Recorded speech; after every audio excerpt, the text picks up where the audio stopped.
এই হাদিসটির প্রেমে পড়ে গেছি, তো আপনারাও শুনে যান। আপনি যখন নিজের ঘরে নীরবে কান্না করবেন, আল্লাহ তখন ফেরেশতাদের উদ্দেশ্য করে বলেন, কোন জিনিস আমার এই বান্দার চোখে পানি আনলো? ফেরেশতাগণ বলেন, আপনার বান্দা সুখে নেই, আপনার বান্দা অনেকদিন হাসেনি। এই বলে ফেরেশতাগণ কান্না করতে থাকেন এবং আল্লাহকে বলেন, হে আমার রব, আপনি তো জানেন আপনার এই বান্দার হৃদয়ে কি রয়েছে, অতএব আপনি তার জন্য সবকিছু সহজ করে দিন। আল্লাহ বলেন, আমার এই বান্দা এমন কিছু জীবন থেকে হারিয়ে ফেলেছে যে সে অধিক ভালোবেসেছিল।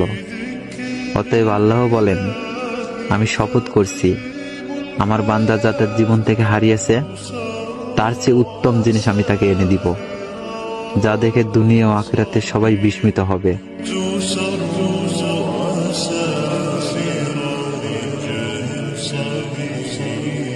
سبيل الدموع سبيل